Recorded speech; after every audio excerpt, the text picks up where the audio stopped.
बिस्मिल्लाहिर्रहमानिर्रहीम। अस्सलाम वालेकुम। सेंटर पॉइंट सराज़ मोहम्मद फ़हीम द इमरान खान साहब द जुमे द रोज़ना शोर शवे लॉन्ग मार्च तर उस पोरे पा पंजाब के दे नंद गुल रोज़ दा सलोरमा रोज़ दा लॉन्ग मार्च और इंतहाई रो द लॉन्ग मार्च रवान दे मुख्तलिफ इलाकों के पा पहला पूरा रोज़ बांधे हो आगा उम पर लाहौर के ओ पर द्वेमा रोज़ बांधे हम इला लाहौर न रहुत कामोन की मुख्तलिफ इलाकों ताग लाड़ब हो दगे लॉन्ग मार्च के परून यो डेरा अफसोसनाक पैखमा के तरागला चे कला द चैनल 5 द खबरें अखबार यो टीवी चैनल दे द आगे यो जनाना सहाफ़ी अगर अलता कंटेनर सरावा और विलिकीगी चे अगर द कंटेनर ना रापरे वता और कंटेनर द पायो लांदे अगर राखला और अलता के अगर पहाको रसेदा अगर अलता के तलेवा चागी ता वैनाशे हुआ चित लाड़शाह और द इमरान खान इंटरव्यू का बकौल द फवाद चौधरी साहब यो रज़ अवल हम आगे इंटरव्यू करे हुआ खुपा आगा रज़ बांधे हम आगे दा टास्क हवाला शेव चित इमरान खान इंटरव्यू रोड़ल दी अगर सरा खबरें कूल दी और दा जनाना अल तक मौजूद हुआ इमरान खान साहब सरा खबरों दा पारा मुख्तलिफ दे वक्त के शकूक और शुभात मा तरागली दी सो कोई च अल तक कम गार्ड्स वलाड़ू आगे वरला दिका वर करे दा सोई च ना द दे खपाओ खुदा और आगे त जैन मिलावे द सोई आगे यो कंटेनर ना बल कंटेनर ता टोप वख और आगे के अगर आप वता खो खबर दादा चियो जनाना सहाफ़ी चवाड़ वाड़ बच्ची तो हम पाती शो आगा पदागे खबर पर सिलसिला के पखपल दागे ना खबर जोड़ शो और अर्स मखेता रागलल दे वक्त के मुंग सरादा इस्लामाबाद ना सीनियर सहाफ़ी और तजियाकार तंजीला मजहर भी मौजूद रहा। तंजीला साहिबा बहुत शुक्रिया मशरिक टीवी को वक्त देने के लिए। एक कल वाक़या सामने आया है और वो भी एक ख़ातून सहाफ़ी थी सदफ़ नईम साहिबा। सबसे पहले तो ये कि किसी भी लॉन्ग मार्च किसी भी इवेंट की कवरेज करते हुए एंकर पर्सन एक साइड पे, लेकिन जो फील्ड रिपोर्टर होते हैं जिनको टीवी पे इतना टाइम भी नहीं मिलता, कितना प्रेशर होता है इनके ऊपर कि उस मार्च के या उस एहतजाज के या उस इवेंट का जो सदर है, जो वहाँ पे इंचार्ज है, उसका इंटरव्यू लेके आना और ये यकबस्ता कमरों में बैठकर जो असाइनमेंट उनको हवाला करते हैं कि जाओ ये चीज़ लेकर आओ, उनका प्रेशर कितना होता है इनके ऊपर? जी बहुत शुक्रिया फहीम साहब। देखिए प्रेशर तो होता है, आप जानते हैं कि एक सहाफ़ी को एक एक्सक्लूसिव स्टोरी करने के लिए कहा भी जाता है और जो सहाफ़त में हमारी एक दौड़ होती है वो इसी बात की होती है कि आपके पास एक एक्सक्लूसिव साउंड बाइट हो। इमरान खान साहब जैसे, बिलावल साहब जैसे या मरीम नवाज साहिबा जैसे जो लीडर्स होते हैं उनसे बात करने के लिए। तो मेरा ख्याल है कि जो असाइनमेंट पे भी लोग हैं, अगर वो फील्ड रिपोर्टिंग उन्होंने की है, उनको अंदाजा तो होता है कि ये कितना जान जोखों का काम है। लेकिन जो यहाँ पे बदकिस्मती की बात है वो ये है कि आप अपने रिपोर्टर्स की किसी भी तरह की कोई ट्रेनिंग नहीं करते, उनको कोई तहफ़्फ़ुज़ के लिए जो मेयार है सारी दुनिया में आप उनको वो नहीं देते। आप उनको ये नहीं सिखाते कि किस तरीके से आपने अपनी जान को रिस्क में नहीं डालना, क्योंकि आप देखिए सहाफ़त के बुनियादी उसूलों में होता है कि कोई भी जो स्टोरी है वो आपकी ज़िंदगी की आखिरी स्टोरी नहीं होनी चाहिए। तो मुझे ये लगता है कि ये दोनों जानिब से है। एक तो मीडिया की तरफ से है कि मीडिया मैनेजर्स आपके ऊपर दबाव डालते हैं, आप खुद भी अपने आप को मनवाने की कोशिश करते हैं। और क्योंकि वो फील्ड की रिपोर्टर थी, मैंने खुद फील्ड में रिपोर्टिंग की भी है, तो आप कह सकते हैं कि जब इस तरह की बड़ी एक्टिविटी हो रही हो, बड़ा कोई जलसा हो, बड़ा कोई मार्च हो रहा हो, तो हर सहाफ़ी की ख्वाहिश होती है कि वो ज़्यादा से ज़्यादा उसके पास एक्सक्लूसिव शॉट्स हों, उसके पास जो खुसूसी कवरेज है वो हो, चाहे वो कैमरामैन हों चाहे वो रिपोर्टर्स हों, तो सारे इस कोशिश में रहते हैं। मुझे ये लगता है कि थोड़ा सा सियासी जमात के ऊपर भी जिम्मेदारी का ओनस है। ऐसा नहीं हम कह सकते कि सिर्फ मीडिया में तो हैं बहुत सारे मसाइल, ख़वातीन के हवाले से ज़्यादा मसाइल हैं, लेकिन सियासी जमात को वहाँ पे कोई ह्यूमन शील्ड, कोई सिक्योरिटी के लोग, कोई सिक्योरिटी की गाड़ियाँ, कुछ इस तरह का बंदोबस्त जरूर होना चाहिए था। क्योंकि 1-2 मार्च जो मैंने कवर किया वहाँ पे मैंने देखा है कि जब आप कंटेनर स्लो करते हैं किसी जगह पे, आपने रुकना हो, तो वहाँ पर आप जो है वो आपकी जो टीम है, आपकी जो पार्टी के रजाकार हैं और फिर आपकी जो सिक्योरिटी के लोग हैं, वो वहाँ पे हिसार बांध लेते हैं और लोगों को अंदर नहीं आने देते। तो अगर आप देखें जो वाकया कल हुआ, जो हादसा हुआ, वहाँ पे आपको इस तरह की कोई चीज़ नजर नहीं आ रही थी। तो मुझे लगता है ये भी थोड़ा सा अनफॉर्चुनेट है। तीसरी जो बात इसमें कहीं बहुत दिल दुखाने वाली है वो ये है कि सियासी जमातों को मेरा ख्याल है क्योंकि SOPs बना लेनी चाहिए कि अगर आपने करना है, कोई मार्च करना है, कोई जलसा करना है, आप सारे मीडिया को कवरेज के लिए कोई एक उनकी गाइडलाइंस बना दें और उनको बता दें कि यही आपका वक्त होगा, इस वक्त में आप आके मिल सकते हैं, ताकि लोगों को भागना ना पड़े। क्योंकि अगर वो भागेंगे तो फिर इस तरह के हादसे पेश आते रहेंगे। और ये जो दौड़ है, मुझे लगता है कि असाइनमेंट एडिटर्स को भी समझने की जरूरत है कि अब अगर इसी मार्च की मिसाल ले लें तो खान साहब तो कंटेनर पे आई इसलिए कि उन्होंने हर रोज खिताब करना है। तो अब आप बताइए कि खान साहब से जाहिर है सवाल तो सहाफी करेंगे, वो एक एक्सक्लूसिव स्टोरी तो होगी, लेकिन इसके बावजूद जो खान साहब के जवाब है वो तो हम सभी को पता है। तो उस एक्सक्लूसिव के चक्कर में एक खातून अपनी जान से हाथ धो बैठी। बाकी जो लोग हैं वो आज मेरी बात हो रही थी, वहाँ पे जो रिपोर्टर्स मौजूद थे सदर साहिबा के साथ, वो बता रहे थे कि कुछ जो जर्नलिस्ट हैं वो 4-4 किलोमीटर भागते हैं कंटेनर के साथ, कुछ 12 किलोमीटर भागते हैं।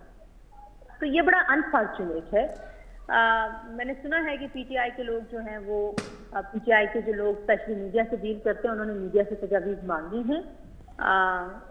सदर की जान चली की ज़ाहिर है वो वापस नहीं आ सकती, लेकिन अगर कोई लाए अमल ऐसा तय हो जाए कि जहाँ पे किसी सहाफ़ी को इस एक्सक्लूसिव की दौड़ में सड़क पर ना भागना पड़े, बल्कि उनको इज्जत एहतराम के साथ उनकी जमात, जिस भी जमात का जैसा जुलूस है सड़क के ऊपर, जो भी एहतजाज कर रहा है, जो भी मुजाहरे कर रहा है, वो मीडिया की कवरेज के लिए अलग से एक पूरा निज़ाम बनाए। क्योंकि अगर वो अलग से निज़ाम नहीं होगा तो मीडिया के लोग हरासमेंट का शिकार भी होते हैं, खवातीन को बुली भी किया जाता है। आपको पता है कि हमने कई जलसे जुलूसों में देखा, और पीटीआई के अपने जो खवातीन हैं उनके साथ भी इस तरह के वाक़यात होते हैं, विच इज़ वेरी अनफॉर्चुनेट। तो मीडिया के लिए बहरहाल खुसूसी इंतज़ामात होने बड़े ज़रूरी हैं। आई होप कि इस हादसे से एक अपॉर्चुनिटी मिली है तमाम सियासी जमातों को, और सिर्फ मीडिया को एक अपॉर्चुनिटी मिली है कि हम भी ये जो ब्रेकिंग न्यूज़ का चक्कर है, ये जो 24/7 हम एक दूसरे को भगाते रहते हैं और जो दबाव डालते हैं, तो रिपोर्टर्स को एक तो तरबियत देने की ज़रूरत है। अगेन वापस इसी बात पे आऊँगी कि कोई भी स्टोरी आपकी ज़िंदगी के से ज़्यादा अहम नहीं है, आपकी ज़िंदगी की आखिरी स्टोरी नहीं होनी चाहिए, जितनी भी एक्सक्लूसिव स्टोरी हो। तो अगर हमने ये तरबियत दी होती, अगर हमने उनको फैसिलिटेट किया होता, तो हो सकता है कि उनकी जान बच जाती। वो अच्छा इंदिरा साहिबा, मीडिया पे भी बात करेंगे, लेकिन अगर ये बताइएगा कि पाकिस्तान तहरीक इंसाफ एक ऐसी पार्टी जो कि ये समझती है कि उनकी तमाम इक़्तिदार या उनकी पावर ही मीडिया की बुनियाद पर है, इतना बड़ा लॉन्ग मार्च अभी तो वो सहाफ़ी हैं भी आज से 8 साल पहले थे, 2014 में शायद सोशल मीडिया का वो ज़ोर था ही नहीं जो कि आजकल है। तो एक तो मेन स्ट्रीम मीडिया के सहाफ़ी, फिर एंकर पर्सन्स वगैरह, उन सब ने जाके इंटरव्यू करना होता है, हर चैनल का रिपोर्टर वहाँ होता है, इंटरनेशनल मीडिया आ जाता है, यूट्यूब के जो साथी हैं वो आते हैं, जिनके फेसबुक पेजेस हैं वो आते हैं, इतने बहुत सारे लोगों को उनको वहाँ पे एंटरटेन करने के लिए कोई नज़्म वगैरह नहीं था, कोई तरीक़ाकार वहाँ पे नज़र नहीं आया। आप बेहतर जानते हैं कि हम जब फील्ड में जाते हैं तो जाहिर है जो आपकी अपनी पब्लिक पीआर होती है, आप बुनियादी तौर पर उसको इस्तेमाल करते हुए अपनी एक्सेस मनवा रहे होते हैं जी। तो वहाँ पे पार्टी की सेकेंड थर्ड जो टीयर की लीडरशिप है वो मौजूद होती है। अगर आपके प्रोग्राम्स में लोग आते हैं, आपसे उनकी सलाम दुआ है, आपका कोई इंटरफेस है उनके साथ, तो वो आपको फैसिलिटेट करते हैं, जो कि बड़ा एक एडहॉक होता है और बड़ा हॉच पॉच होता है। मतलब उसमें कोई, आप अगर ये कहें कि वो कोई एक रेगुलेटेड चीज़ होती है, वो नहीं, निज़ाम नहीं है, और निज़ाम होना चाहिए। यही तो मैं कह रही हूँ कि अगर निज़ाम होता तो हो सकता है कि उनको इतना ना भागना पड़ता, या हो सकता है कि उनको ये यकीन होता कि उनसे अगर पाकिस्तान तहरीक इंसाफ की लीडरशिप ने ये कमिटमेंट की है कि वो इमरान खान साहब से उनको शॉट लेके देंगे, तो वो शॉट उनको मिलेगा। क्योंकि देखिए ना, लॉन्ग मार्च है, आपने हर स्टेशन पे जाना है, तो आप सहाफ़ियों को तकसीम कर सकते हैं, मुख्तलिफ चैनल्स के लोगों को मुख्तलिफ स्टेशन के ऊपर आप उनके इंटरव्यूज के लिए उनको टाइम दे सकते हैं, मुख्तस कर दें कि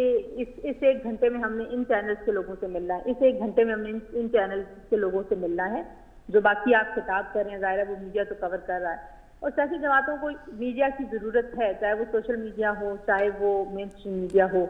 क्योंकि ये जो पूरी एक्टिविटी है ये मीडिया रिपोर्ट करता है, मीडिया आंख और कान बनता है सियासी जमातों के लिए भी, आवाम के लिए भी। तो मीडिया की अहमियत से तो ज़ाहिर इनकार नहीं किया जा सकता, लेकिन वो सोचा क्यों नहीं गया, इसको फॉर ग्रांटेड क्यों लिया जाता है। और जो न्यूज़ डायरेक्टर्स हैं, जो सीनियर सहाफ़ी हैं, जिनकी इन तमाम जमातों की लीडरशिप से बातचीत होती है, अब मेरा ख्याल है कि उनको भी इन जमातों से कहना चाहिए कि आप लोग अपने लिए एक एसओपी बना लें, मीडिया वाले भी बनाएं कि उन्होंने लॉन्ग मार्चेस को कैसे कवर करना है, ताकि दोबारा कभी कोई ऐसा खुदा न खास्ता अनफॉर्चुनेट हादसा ना हो, सानिया ना हो। और इसी तरीके से सियासी जमातों को भी चाहिए, ताकि ये जितनी गुफ्तगू हो रही है कि गार्ड्स ने धक्का दिया, उस धक्के की वजह से वो गिर गई, और मैं खुद इस बात की गवाह हूँ। जाहिर बात है कि जब आप जाते हैं किसी भी कंटेनर के ऊपर, चाहे वो जलसे में एक फिक्स्ड कंटेनर हो, चाहे वो किसी मार्च में चलता हुआ कंटेनर हो, तो जो सिक्योरिटी का स्टाफ होता है उसकी तो बुनियादी तौर पर जिम्मेदारी ये है कि वो किसी भी अनऑथराइज्ड लोगों को वहां पे नहीं आने। जी बिल्कुल। तो अब जाहिर है अगर उन्होंने उनको कहा होगा कि वापस मुड़े, या हो सकता है उन्होंने धक्का दिया हो, तो अगर जमात के अंदर ये गुफ्तगू हो चुकी हो कि इन लोगों ने आना है और अब इस वक्त इन लोगों की बारी है और वो नाम वहां पर मौजूद हो, तो फिर शायद हम दोबारा से, मैं शायद से जा रही हूँ, उनकी जिंदगी शायद सदक कितनी थी, लेकिन अगर ऐसा कुछ निजाम होता, ऐसा कुछ सिलसिला होता, तो हो सकता है वो बच जाती। बिल्कुल। और ये जो बात हो रही है कि मुख्तलिफ ज़राए से भी ये बात सामने आई है कि सदफ साहिबा को कई महीनों की तनख्वाह जो थी वो नहीं मिली थी, पेंडिंग में थी, और ये सिर्फ उनका इदारा नहीं बल्कि बहुत से इदारों के जर्नलिस्ट जो हैं वो आज भी तनख्वाहों से महरूम है या उनको इंतहाई कम तनख्वाह दी जा रही है। क्या कहेंगी, जिंदा सदफ तो तनख्वाह के लिए तरस रही थी, मरी हुई को 1 करोड़ रुपए देने का वादा किया गया है, 50 लाख फेडरल गवर्नमेंट, 50 लाख सूबाई हुकूमत। तो अगर बात इस हद तक जाती है तो क्या सहाफ़ी को अब अपनी उजरत लेने के लिए भी जान देनी पड़ेगी तभी उसे पैसे मिलेंगे? वरना तो वेज बोर्ड पर अमल दरामद हो या मिनिमम वेज पे अमल दरामद हो, वहां पे तो हुकूमतें नाकाम नजर आ रही हैं। देखिए, हुकूमतों के पास इख्तियार तो था जब वेज बोर्ड की बात हो रही थी और जब मिनिमम वेजेस की बात हो रही थी, क्योंकि हुकूमतों के इश्तेहारात से ये चैनल्स चलते हैं, ये शेयर पैसे कमाते हैं, तो एक प्रेशर तो ये डाल सकते हैं अपना, और किसी बात के ऊपर एग्रीमेंट हो सकता है अगर आप करना चाहें तो। क्योंकि आप एक छोटे सहाफ़ी को, एक रिपोर्टर को, एक कैमरामैन को, एक प्रोड्यूसर को आप उतनी अहमियत नहीं देते जितनी हमारे यहाँ बहुत जो स्टार्स, हमारी सेलिब्रिटीज जर्नलिस्ट हैं, उनको जो अहमियत मिलती है वो आम लोग को नहीं मिलती। तो मुझे लगता है कि जो स्टार सेलिब्रिटीज हैं, इनकी भी जिम्मेदारी है कि ये अपने उन पुलिस के हक के लिए आवाज उठाएं कि जिनको तनख्वाहें नहीं मिलती। और आप देखिए पूरे मीडिया में बहुत सारे बड़े इदारे, मैं नाम नहीं लूंगी, जहाँ पे 40-50% कट लगा था और अभी तक उन लोगों की वो तनख्वाहें बहाल नहीं हुई। इसी तरीके से ऑलमोस्ट सारे चैनल्स ऐसे हैं, कोई 1-2 की एक्सेप्शन के अलावा, कि जहाँ पे 2-2 महीने की तनख्वाह, मतलब 2 महीने लेट आती है तनख्वाह, 2 महीने की तनख्वाह अभी पेंडिंग है लोगों की। फिर बहुत सारे ऐसे चैनल्स हैं जहाँ से अगर कोई नौकरी छोड़ के चला गया तो 8-8 महीने की उसकी तनख्वाह वहाँ पे फंसी हुई और वो तनख्वाह उन लोगों को नहीं मिलती। तो अब एक तो मीडिया के ऊपर ज़ाहिर है इकोनॉमिक एक प्रेशर तो है अपनी जगह पे, लेकिन आप ये देखिए कि एक खातून जो इतनी पैशनेट है रिपोर्टिंग के हवाले से, और मैंने उनको नहीं, फील्ड में मेरी कभी मुलाकात नहीं हुई, लेकिन मैंने लाहौर के जितने जर्नलिस्ट से बात की है वो सब लोग ये कहते हैं कि she was an excellent reporter, इतनी डेडिकेटेड, इतनी मेहनती रिपोर्टर। फिर जिस तरीके से वो वीडियो सामने आई है, उनकी डेडिकेशन नजर आ रही है, उनकी कमिटमेंट नजर आ रही है। तो अगर आप ऐसे लोगों को तनख्वाह भी नहीं देते, पता नहीं उन्होंने खाना भी खाया होगा या नहीं खाया होगा, बच्चों को वो घर छोड़ के फील्ड में आपके इदारे के लिए काम कर रही हैं, तो ये तो बहुत डिसऑनेस्टी है और इसकी तो जितनी मजम्मत की जाए कम है। क्योंकि देखिए ना, या तो हो कि जो सेठ साहब हैं या जो ऑनर हैं चैनल के या अखबार के, अगर तो उनके घर का चूल्हा नहीं जल रहा और उनके घर बिल्कुल मसले हैं, वो गाड़ी के बगैर हैं, पैदल हैं, फिर तो आपको समझ आती है कि इदारा बहुत बुरे हाल में है और इदारे में इतने मौशी मसाइल हैं कि तनख्वाह नहीं दी जा सकती। सारे इश्तिहार भी लेते हैं, सारे गवर्नमेंट के पैसे भी लेते हैं, PID से उनके कोटे भी फिक्स हैं, अपने घरों में उनके सारे जो लवाजमात हैं जिंदगी के वो भी सारे चल रहे हैं। लेकिन एक छोटा रिपोर्टर, एक छोटी सहाफ़ी, और छोटा रिपोर्टर मैं इसलिए कह रही हूँ कि हमारे यहाँ बदकिस्मती से ये एक डिवाइड है कि अगर कोई बहुत गैर मारूफ होगा या कोई मेहनती फील्ड में काम करने वाला बंदा होगा तो उसको आप उसको बहुत अहमियत नहीं देते और आप उनको तनख्वाह तक नहीं देते। तो इसके ऊपर तो मेरा ख्याल है कि यूनियंस को एक्टिव होना चाहिए, यूनियंस का इन लोगों का एहतसाब करना चाहिए। सीनियर जितने भी जर्नलिस्ट हैं हमारे, उनको इन सेठों के साथ बिल्कुल कोई मुकमुका नहीं करना चाहिए, एक दूसरे को इस तरह से बचाना नहीं चाहिए, एक दूसरे को तहफ़्फ़ुज़ नहीं देना चाहिए, बल्कि इन तमाम इश्यूज के ऊपर बैठ के मीडिया के अंदर बात होने की ज़रूरत है। क्योंकि जब कोई ऐसा बदकिस्मती से हादसा हो जाता है फिर हमें पता आप देखिए उससे पहले भी हुआ एक दो हमारे सहाफियों ने खुदकुशियां की और फिर पता चला कि उनके ऊपर मौशी दबाव था और महीनों महीनों तक उनको तनख्वाहें नहीं मिल रही थी। तो मतलब ये बहुत ही ज्यादा अनफॉर्चुनेट लगता है, इसको देख के बहुत ही बंदे को दुख होता है। और इसके साथ साथ जो कि जर्नलिस्ट हम बात कर रहे हैं वो तो हैं ही हैं, लेकिन जो उनका सपोर्ट स्टाफ है उनके लिए भी बहुत बड़ा मसला है। बहुत शुक्रिया तंजीला साहिबा, द रिपोर्टर मुंग खबर आको खल तक ये जकम कैमरा पर्सन दे, कैमरा मैन दे, हेल्पर दे, ऑडियो इंजीनियर दी, प्रोड्यूसर्स दी, दा टोल आगा खलक दी कम चे दा टोल न्यूज़ तासो मखे तरौड़ी तासो के इमरान खान साहब अलता लाइव गो रहा है, मरियम नवाज बीबी गो रहा है, इमल वली साहब गो रहा है, या तासो द पीपल्स पार्टी बिलाल भुट्टो जरदारी साहब गो रहा है, मौलाना साहब गो रहा है। दे अर्स के हर यो कस मुलविस है और दा हर यो कस खपल किरदारी और दगा इदारों के दनना दगा बांधे हम कार पकार दे चिस्टिंगा पूरा की वरसरा लगा खबर पा एथिक्स बांधे हम को साफी बांधे प्रेशर खुशता हो बागा प्रेशर सिंगा आखली सिंगा बा अगदा प्रेशर बैलेंस कई और सिंगा बा खपल जान तहफ़ुज़ सरा रिश्तिया खबर खल को तरसई ये बड़े शब्द में ना पस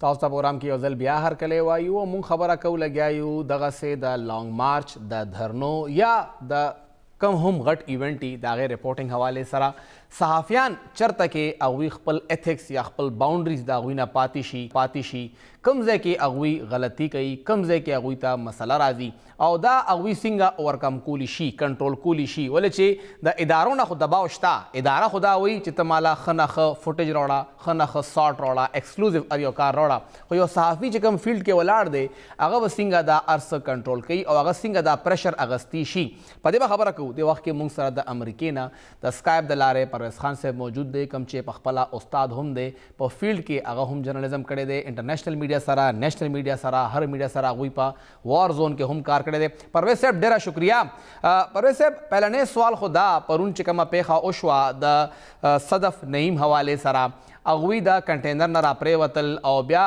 बात के दा कंटेनर पायो लान हम राल अगवी खपल जान वर्क खो आया अल तक कम मसला वागयो ख्वाता द सहाफ़ियानो तरीक़ेकार से की दीशी दा दुमरा गट इवेंट कवर कोलो के खपल जान ना च खबर जोड़ न की कम एथिक्स अगवी फॉलो कोलिशी डेरा मनाना फ़हीम से दायो डेर अहम मौजूद है पदे बने चमुंग सुमरम खबरों को कम दा अवल खुदा च डेर अफसोसनाक वाक़या दा जमुंग कम्युनिटी की सुखदा से खपल जन बेली दायो द अफसोस खबर दा पदे फिक्रम पकार दे उजब अवल दावे च दे द्रे पहलू दी पगे मन खबरें पकार दे यो सहाफ़ती पहलू दे यो च कम दे अखलाकी दे और यो मईशत दे दा से आसान न दा मुंग बवल दा तपोस कहू च दा से आखिर सदी च सहाफ़ियान जी और खपल जान ज्वनम पकी बैली और नजदीक जी और खतरे ता पवार जोन की वी का कॉन्फ्लिक्ट जोन की वी का इवेंट्स की वी आखिर वजूहात से दी नो यो रीजन खुदा दे चे सहाफ़ियानो बने प्रेशर वी और आगा प्रेशर चे कम दे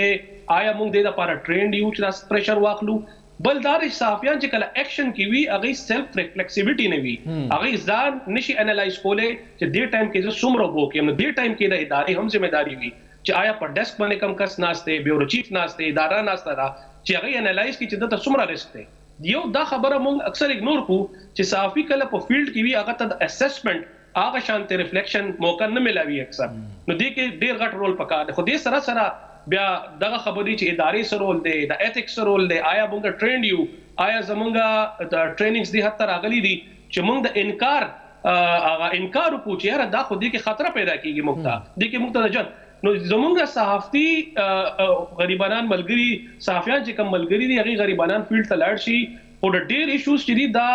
अगी गलती अक्सर न हुई को पकार ना चे पदी बने कार उपड़े शी आया दा ट्रेन शी पदी प प्रेशर्स बने कार उपड़े शी अगर वजूहात बखितारा शी तो पला हम वार जोन के कार करे दे दा वार जोन नो दा यो दसे इलाका वाचे अखवाता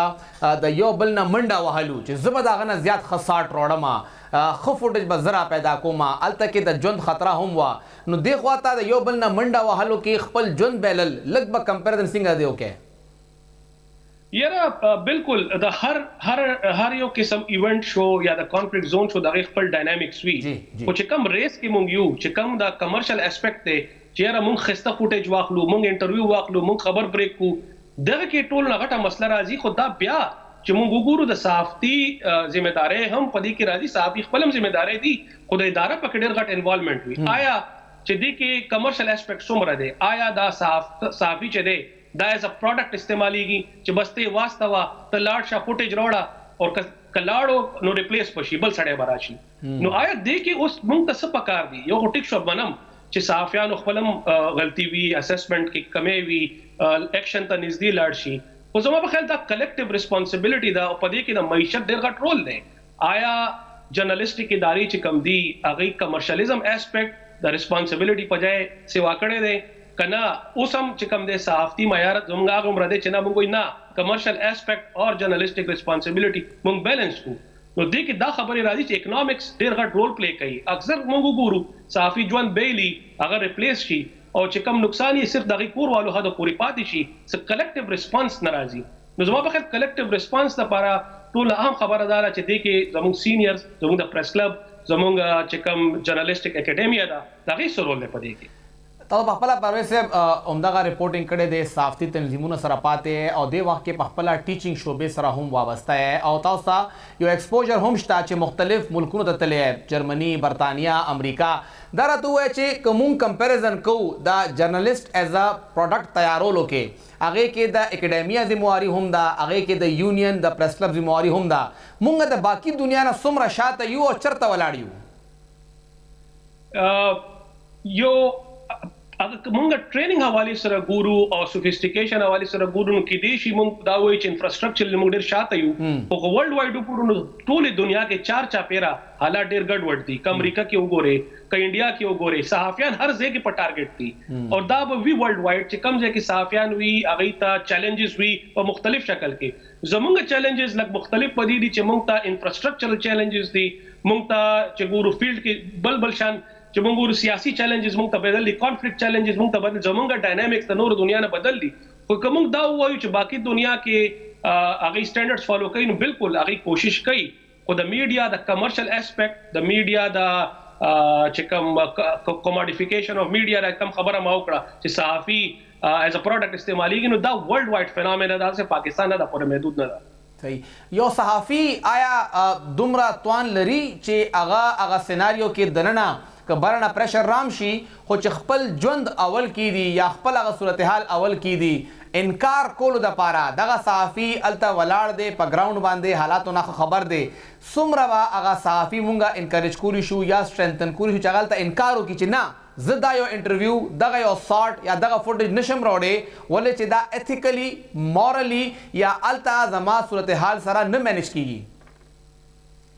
فهیم صاحب دلته تاسو اوس د وختي د ویسټ او د باقي ملکونو خبرو کړو نو الته بنیادی فرق دا دی چې الته کې مونږ ګورو نو صحافیانو ته پروټیکشن اکونومیک پروټیکشن ډیر زیات دی زموږ په ملکونو کې مین مسله معیشت دی چې آیا زه انکار وکم زبا پاتې شم ما د نوکرۍ نو پروټیکشن مشتا نوکری می خو بل لاړه نشي دا یو ډیر غټ کنسرن وي او بهرحال چې کله تاسو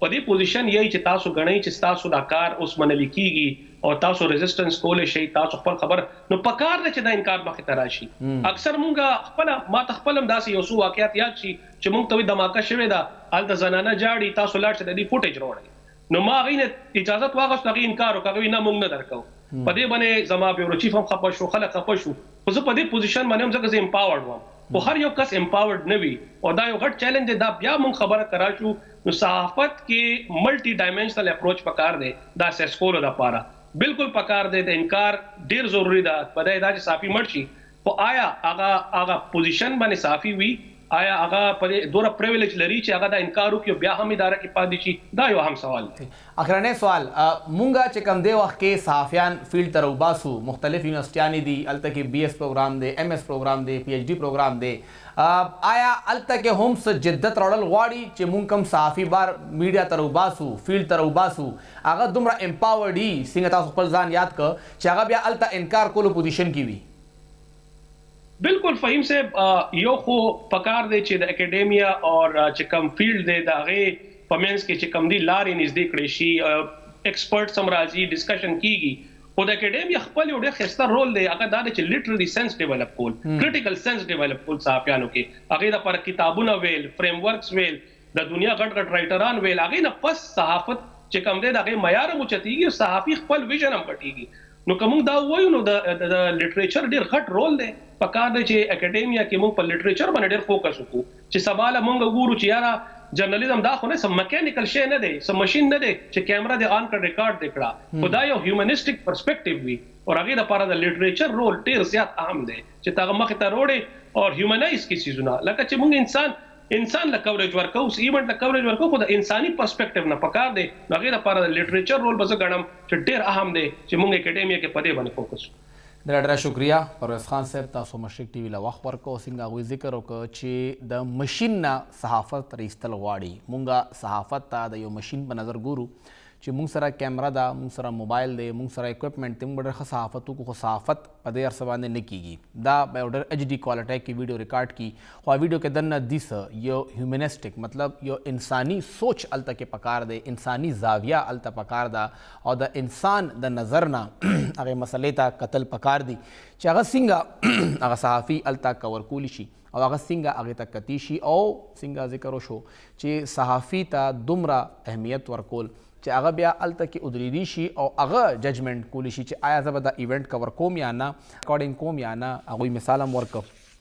دا پریشر په هر صحافي باندې راغلی دی په ټولو باندې راغلی دی خو هغه صحافیان ډېر کم دي چې هغه صفا انکار وکړي چې نه که زه دا ریکارډینګ کوم نو زه ایتیکلی غلط کوم زه هلته د چا کور کې دننه ریکارډینګ نه کوم زه چا دغسې ویډیو اخیستل نه غواړم چې د هغه په هغې باندې بېزتي وشي یا د هغه په هغې کې خواهش نه وي په پټه ریکارډینګ نه کول غواړم دا هغه هر څه خبرې دي کوم چې زموږ اکیډمیا په ذریعه زموږ یونیورسټیانو په ذریعه دغه ینګ جرنلسټانو ته موږ ورکولی شو او هغې سره به هي دغه فیلډ ښه کېږي بله لاره دې لپاره نشته دی یو وړه شانته ما اخلو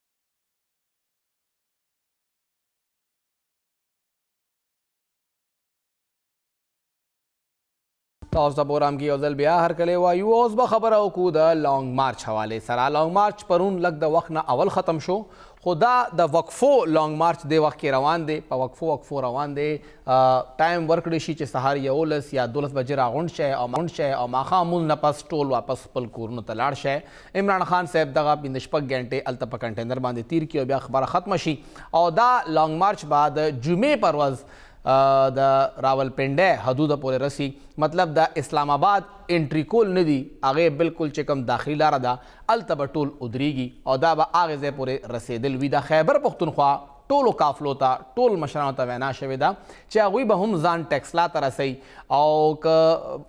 علاقې وګورو نو د ملکنډ او ورسره د هزاره ډیویژن هغوی ته ډایرکټ ځان رسولو وینا شوې ده او د پیښور څومره وسطي اضلاع دي پیښور مردان صوابۍ نوخار چارسده دوی به د جی ټي روډ نه ټیکسلا ته ځان رسوي او د ډي ای خانه پورې څومره هم جنوبي اضلاع دي هغوی به میاوالی په ذریعه یا ډایرکټ پنډۍ ته به هغوی ځان رسوي او هغه لاره بدله ده دا ټول به ځان رسوي 4 نومبر باندې جمعې پر ورځ او نن د پاکستان تحریک انصاف صوبایي صدر پرویز خټک صاحب هم پریس کانفرنس وکړ د 1 لاک نه زیات خلک به د صوبې نه ځي ویلي کېږي چې پنجاب نه کومه تمه وه هغه تمه هغسې سرته ونه رسېده هغه تمه پنجاب پوره نه کړه څومره چې عمران خان صاحب دې وخت کې په تمه و چې دا خلک به راځي او دا خلک به دغې لانګ مارچ کې شامل وي دا خلک پنجاب کې نشته نو بیا په خیبر پښتونخوا باندې نور هم دباو سیوا شي ویل کېږي چې هر یو ایم پی اے ایم این اے ته ټارګټ ورکړی شوی دی هر ضلع هر تحصیل هر یونین کونسل تقریبا 100,000 نواره تر 10,000 پورې خلکو ټارګټ دی پیښور ټولو نه غټ ښار دی ټولو نه غټ ټارګټ د پیښور دی 10,000 خلک به کم از کم د پیښور نه ټارګټ ایښودی شوی چې دا به ځي 11 دلته ایم پی ایز دي او 4 دلته نه ایم این ایز دي یو ایم این ای خو د سیټ نه لرې شو شته دی خو پی ټی آی کې نه دی او یو خو عمران خان صاحب پخپله نو 3 ایم این ایز پاتې شو بهرحال سابق ایم این ای خو هلته کې شته نو دا ټول به یو ځای کېږي دغسې کرک یا ټانک ټولو نه وړه علاقه ده هلته نه 2,500 یا 4,000 پورې خلک راوتي شي دا علاقې دي چې د ټولو نه به خلک ځي هر ضلع نه دا ټارګټ ورکړی شوی دی عثمان صاحب دې وخت کې موږ سره په ټلیفون باندې دی د 24 न्यूज़ सर दागुई ताल्लुक थे, सीनियर सहाफ़ी दे और पंजाब और इस्लामाबाद में काफ़ी नज़र हम लरी। उस्मान साहब ढेरा शुक्रिया। उस्मान साहब वेली कीगी चे द पंजाब ना कप्तान ता आगा रिस्पॉन्स या आगा जवाब मिलाओ नशो कम चे आगा तमा लरला और स्टोल स्तरगे पुख्तनो तदी। बिल्कुल जी, डेरा मनना संग चिता सो खबरों कड़ा द बलूचिस्तान और पंजाब और द टोल सूबों ता हिदायत शुरू ची गरीब कारकुनान रावली और क्योंकि दे पेरा जो इमरान खान से ऐलान करे ची गरीब अफला काफिला द पंजाब ना लाहौर ना रवाने और संग चिता सो वेल इमरान खान ते जितम तवक्कुआत ची दे जल पंजाब की गरीब हुकूमत से गरीब खलक रागुन की और खलक पर ओबासी नवागे की देर ज्यादा मायूसी हुआ। संगत इमरान खान ऐलान करे पाउल रस चूंगा 11 बजे द लिबर्टी चौक न हुजो और कम शेड्यूल गीर आकड़े नोगी चिकला 11 बजे शुरू खलक रागुन न शो नोगी तकरीबन 3 बजे पहुंचा द लिबर्टी चौक न रवान चो संगत यगी शेड्यूल हो चरीबा शपीता जान बद लाहौर चिकम आखिरी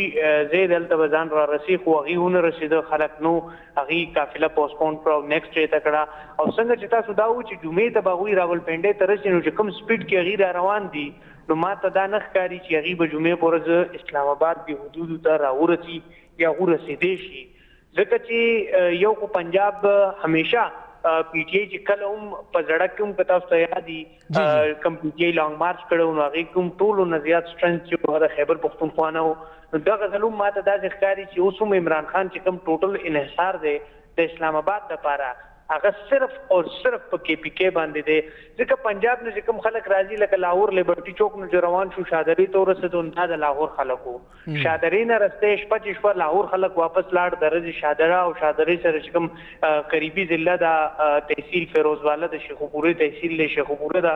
दगजे न खलक रागे दा सियालकोट न खलक रागे नो दीवर तर काफिले की रवान शो और रचना टाउन पूरे राले नो रचना टाउन तकरीबन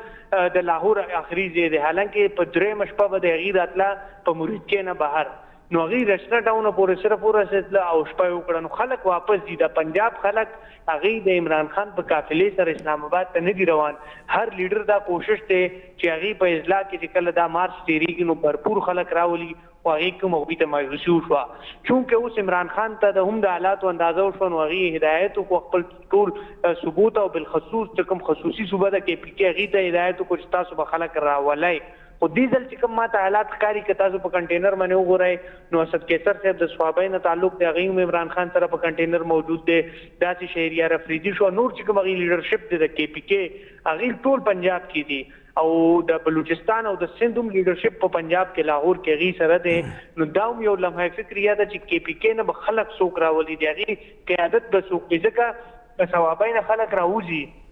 نو غیله خو په لیډرشپ پکاري کنه چې اسد کیسر صاحب په ثوابای کې نه نو خلک خدا څنګه راوځي دا غانې په خبر شو نور چې کوم د کې پی کې سونه ازلادي دینه به خلک څنګه راوځي داوم عثمان صاحب دا صوبائی وزرا مونږ سره تقریبا هر ضلع کې شتا شارام صاحب با ثوابین لیډ کی ضیاء الله بنگش صاحب به دا کوهاټ نه لیډ کی علي امین ګنداپور صاحب دا غویرور فیصل امین به دا ډی خان نه لیډ کی خو خبره دا چې تاسو خپل هم د پی ټی آی ډیر ټایم نه بیټ کوي لګي تاسو غنئ چې عمران خان کله خیبر پختونخوا ترا نشي نو دا باقی چې څومره خلک هم پاتې کیږي که محمود خان صاحب دی کامران بنگش صاحب دی یا شاه فرمان صاحب دی ټول خلک څومره هم دلته شته ایون که موږ دا خټک صاحب خبره هم وکړو نو هغوی په شا باندې به 1 लाख یا 1.5 लाख ورکر اسلام آباد ته ورسي دا ډیر ناممکنه ده صرف د کې پی کې نه زم کو پورو پاکستان نه دي دونه فکر پورو دي نو دا هم ډیره غټه خبره ده چونکه عمران خان لپاره هم دا و چې هغه د مارچ د کې پی نه شروع کړو ځکه امداد دویم ټرم د کې پی کې چې د پی ټی آی حکومت ته او دا تاریخ ته دی پی ټی آی یا کې پی کې چرته هم دویم ټرم باندې حکومت نه دی پاتې شوی د چا ګورنمنت یو نو عمران خان ته چې کوم لیډ ورکی همیشه کې پی ورکی عمران خان کې پی نه په خپل قیادت کړي وي نو یقینا 1 लाख نه هم زیات خلک اگر اوختو او چې کوم پوزیشن د تاسو ته پته ده چې په هر اضلاع کې کارکنان چې دی مقامی قیادت نه مایوس دي او مقامی قیادت نه د او تحفظات دي او مقامی قیادت هم ځان کې ډېر اختلافات دي چې عمران خان په خپل راغلی نو بیا تاسو ته پته ده چې عمران خان چې کله میدان ته راشي نو بیا کارکن خپل مقامی لیډرشپ ته نه ګوري هغه پارټي قائد ته ګوري پارټي کاربرا ته ګوري او بهرحال حالات خو ماته دې پر ادا ځکاري چې پنجاب نه اوسه پورې عمران خان مایوس را روان دي تر اوسه پورې د عمران خان قافله کې چې کم طاقت او کم سټرنث پکارو هغه نشته دی. خلک راشي ډیلی او شپې ټول ځي کورونو ته، شپه یو سړی هم نه کوي، ځان له واپس ځي. اخر کې به بیا ټول KP ته د هر سره پریوزي او KP نه به خلک وځي. 2014 درنه چې شوی وه هله هم په اسلام آباد کې ټوټل د KP چې کوم خلک وو هغه په درنه کې موجود وو، د پنجاب خلک او مختلف اضلاع خلک به راغی او درنه به اټینډ کړه او شپې به کورونو ته. که تاسو ته یاد وي هله هم زه په اسلام آباد کې موجود وم او صرف د KP خلکو. اوس هم عمران خان توقعات صرف او صرف د خیبر پښتونخوا خلکو نه دي چې دی به راوځي. او بل د جمعې ورځ خو ما ته ډېر مشکل ښکاري چې عمران خان به جمعې ته اسلام پنډۍ ته ورسي روات چوک ته، ځکه PTI چې کوم درخواست ورکړی د اسلام آباد های کورټ کې او ضلعي انتظامیه ته چې دی لا چې کوم G9 چوک ته چې کوم د کراچي کمپنی چوک هم وي په دې باندې به موږ جلسه کوو. نو دی چې کله راځي نو KP چې څونه قافلې دي دی به جوائن کوي 26 نمبر چونګي نه. 26 نمبر چونکې د ټول ښارونو نه یو منځنی روډ دی، هلته به KP نه قافلې راځي. خو دا خبره کنفرم ده عمران خان که په خپله د KP نه راغلی نو یقینا ډېر غټ مارچ به اسلام آباد ته راغلی. خو اوسه پورې چې کوم حالات دي KP کې هم تاسو په خپله په پېښور کې ناستئ نو تاسو ته دونه ته ما چې کوم اضلاعو کې خلکو سره رابطې شوي دي هغه شانې تیاریانې نشته چې څنګه هغې له کول پکارو، څنګه هغې له خپل کارکنان موبلایز کول پکارو چې مونږ به ځو او یو د حقیقي ازادي عثمان صاحب دې کې یو بله مسله ده او هغه دا تاسو څنګه ذکر وکړو دا مسله شته. خیبر پښتونخوا کې تیاری هغسې نشته څنګه چې پکار وه، خو اصل کې دلته کې یو تذبذب دی، کلیر مینټلټي نشته ری، هر یو کس کلیر نه دی چې کول څه دي. ډېره تمه دا وه چې عمران خان بالته نه راوځي او ټول مطالبات به منظور شي او خیبر پښتونخوا ته به نمبر راځي نه. نن زما لږه خبره شوه یو څو مشرانو سره، نو هغوی ته اوس ټارګټ حواله دی او ټارګټ یې کم که. اول ټارګټ و چې هر یو کس به 3000 خلک راولي، اوس خبره 1000 ته راله چې 1000 راولی خو خلک راولی او د هغې خرچه به هم تاسو برداشت کوئ. هغوی راوړل، د هغوی ټینټ، د هغوی خوراک سکاک او د هغوی واپسي. ګڼئ چې دغه عدم تیاری خان صاحبي تیار یم خو عدم تیاری دا به نقصان کوي د خیبر پښتونخوا طرف نه هم. بالکل KP کې چونکې عمران خان ته په تیر شوي حکومت کې هم KP خلکو سپورټ کړی او د KP خلکو سره د هغې ګورنمنټ راغلی او دې ځل هم KP نه د هغې سټرنث دی. نو چې کوم څنګه شانې خلک راتلل پکارو، بیا دا خلک راتلل نه دي، دی به اسلام آباد کې اخراجات وي، دی به راځي، دی له ټرانسپورټ ورکول غواړي، دی له روټۍ ورکول غواړي او چې 1000 کسان هم یو کس راولي او تاسو فی کس زیاتې پیسې هم نه لګوئ. پر ډے حساب سره چې د یو کس تاسو د 3 ټایم روټۍ پیسې لګوئ نو په یو کس باندې اسلام آباد ګران ښار دی، 800 روپۍ یو کس باندې کم از کم چې تاسو 3 ټایم روټۍ یو کس له ورکول نو دا 1000 خلک چې یو کس راولي نو دا به هغې دپاره هم ناممکن وي. او زه دا هم تاسو ته نن ویم چې KP نه 1 لاک ډېر زیات دي چې 20,000 خلک هم راشي دا به د PTI ډېره زیاته غټه کامیابۍ په دې وخت کې، ځکه چې هغه شانې کارکن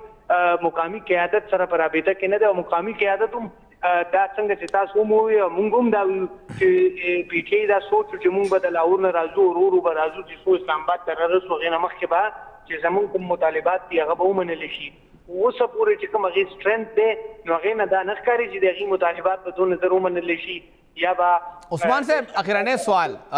لږ مې د اسلام آباد د موسم نه خبر کې ستاسو اطلاعات څه دي او صورتحال څه دی؟ ویل کېږي چې ټولو نه غټه خطره دغې لانګ مارچ ته د اسلام آباد د یخنۍ نه ده. په خیبر پښتونخوا کې خو لا چا سویټرې نه دي اچولی، اوس هم موسم ګرم دی، نور ډېر ګرم وي، ماښامې هم ګرم وي، هلته صورتحال څه دی؟ اسلام آباد کې خو یقینا شپې مالي ټمپریچر چې دی هغه ډېر زیات چینج وي. دې وخت هم اسلام آباد کې لکه شپې د څوم ګرم سیز نه بغیر ګزاره نه کېږي ځکه یخ راغی. او بل طرف ته اسلام آباد چونکې دی چې کوم ځای دپاره اپلیکیشن ورکړی دی چې کوم ځای کې به مونږ کینو نو هغه یو ډېر کولاو ځای دی، کشمیر هایوے چې کوم سرینګر هایوے ته کنورټ شوی دی نو دا ډېر اوپن ایریا ده. نو کوم ځای کې تاسو هم پته چې اوپن او زیات ګرینري وي نو دلته یخ هم زیات وي. نو دا هم ډېر غټ چیلنج دی چې دا خلک به دی راولي نو دوی که دلته دھرنا ورکوي یا کوم ځای کې هم دھرنا ورکوي نو دوی ته به ډېر زیات مسایل دا خلک به څنګه دی بیا کنټرول کوي، د یخ ته به دوی څنګه دا خلک دغه دغه کوي ځکه چې یخ خو اسلام آباد کې یقینا شته دی او یخ خو بل علاج نشته هغې لپاره دی اوس دلته کیمپونه نشي لګولی او که کیمپونه هم لګوي نو دونه کیمپونه دوی دلته نشي لګولی چې دا ټول خلک به دې کې دي ایډجسټ کړي نو دا هم پی ټي آی دپاره یو ډېر غټ چیلنج دی او چې کوم ماهرین دي هغه دا هم وایي کېدای شي عمران خان چې اسلام آباد ته راورسي او دوی په زړه په شانې په سرینګر هایوې باندې خپل یو جلسه وکړي غټه او هغې نه رسته خپل دا مارچ پوسټپون کړي یا څه نیکسټ لایحه عمل دپاره تاریخ اعلان ورکړي نو دغه هېڅ هم لا کنفرم نشته او پی ټي آی چې کوم لیډرشپ دی هغې مختلف په خبرې هغې روانې دي خلکو سره خو حالات چې دي مکمل چینج دي یو خو چونکې اسلام آباد چې څونه داخلي او خارجي لارې دي هغه تقریبا بندې شوې او هغې منې د ډېره غټه نفري چونکې د رینجرز موجود ده هغې سره سره پولیس دي اسلام آباد او هغې سره سند پولیس هم یو ډېره غټه نفري چې ده هغه راله اوس دلته او هغې دلته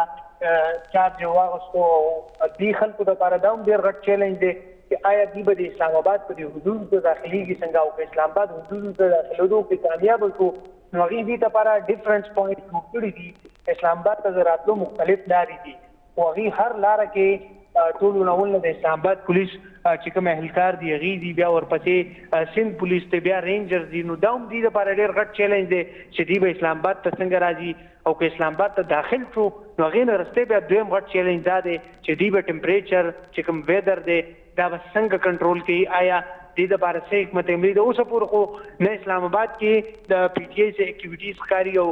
بېګانه به رئیس ته چې کوم اسلام آباد پولیس دی هغې چې اسلام آباد لوکل لیډرشپ دی په هغې کورونو چاپې هم شروع کړي دي ګرفتاریانو ته هم روان دي خو ډېر زیات مشکل حالات دي بهرحال د عمران خان هم او د پی ټي آی هم دې وخت کې کوم آخري امید دی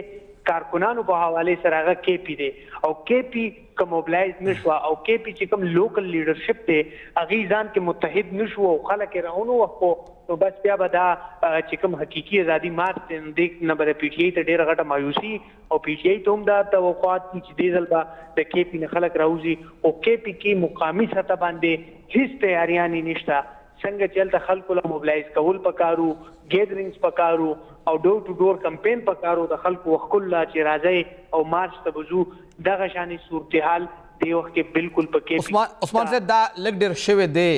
خو چې کوم تاسو ذکر وکړه او د هغې نشاندهي موږ هم کړې ده پارټۍ کې درنه چې کوم اختلافات دي هغې د وجې نه دا ډور ټو ډور کمپین هم هغسې مهم کردار نه دا ډېره شکریه عثمان صاحب تاسو موږ له ټایم راکړه او که موږ اوورال د خیبر پښتونخوا پوزیشنو ګورونو موټر سایکل یا ګاډو ریلیانې منعقد کیږي ویل کېږي چې خلک زیات موبلایز کیږي خو دا خپل ځان لا او خپل پارټۍ له دوکه ورکول هم دي چې تاسو 10 یا 20 ګاډي راوباسئ او مین روډ بلاک کړئ او بیا یو غټ تصویر جوړ کړئ چې ټول خلک موږ سره دي پردي خلک وي عام روډ وي هلته کې هغه جام کې گیر شي ټرافیک جام کې هغه هم ځان سره حساب کړئ نو پاکستان تحریک انصاف لا اوس سترګې نه دي پټول پنجاب قیادت هغوی چې څنګه عمران خان صاحب ته دعوې کړې وې سینه ټپولې وه هغه کلیر شوه چې د هغوی په لاس کې هېڅ هم نه و هغوی تش لاس هلته نه راووتل اوس د خیبر پښتونخوا د قیادت امتحان دی عمران خان صاحب دغه لانګ مارچ نه اول هم یو میټینګ کړې وه چې کله هغوی ته د پنجاب پارټۍ تنظیم وې چې موږ نه بېغمه اوسه خړ خلک به راوباسو نو هغه ته یو خبره وکړه سب لال ہے دا یو اصطلاح استعمالیږي په لاهور کې په کرکټ کې چې بس صرف دعوې کوئ ښکاري نه چې ته دا کار را سره ونه کوې دا یو لایټر موډ کې خبره کړې وه او هغه ریالټي شوه چې ارسو عمل ته کې پاتې شو صرف دعوې پاتې شوې او اوس د خیبر پښتونخوا امتحان دی خیبر پښتونخوا کې 2 ځله پاکستان تحریک انصاف حکومت وکړه او دغه ځل حکومت نه خلکو تمې زیاتې ځکه وې چې وفاق کې هم دغه حکومت دی دا به کتلي چې دغه ایم پی ایز دغه ایم این ایز دغه پارټي تنظیم آیا خلک راوباسي او که نه او څنګه عثمان صاحب وویل چې 1 لاک خو ډېر غټ فګر دی که 100,000 هم رالل دا به هم د پاکستان تحریک انصاف ګټوي او خبره صحیح ده 100,000 خلک دغه اسلام آباد نه غیر چاپېره راغونډ شو پوره اسلام آباد په دې باندې بلاک کیږي او 100,000 خلک هی اصل کې ټارګټ دی 1 لاک 2 لاک 10 لاک دا صرف خبره کیږي خو بیا هم دا 100,000 خلک براولي سو په دې 100,000 خلکو باندې به خوراک څوک کوي که یو کس باندې هم روزانه 1000 روپے خرچه کیږي که دا خوراک سکاک وي هلته کې ټینټ وي هلته کې سلنډر وي سبزي شي فروټ شي دا هر څه نو دا هم خبره کروڑونو روپو ته روزانه ځي که صرف 100,000 خلک او که یو هفته دا لانګ مارچ وچلېده نو دا به خبره اربونو ته لاړه شي دومره اربونو روپۍ به څوک لګوي او څوک به تمه کوي په ورام وخت ختم اجازت راکړئ د الله په امان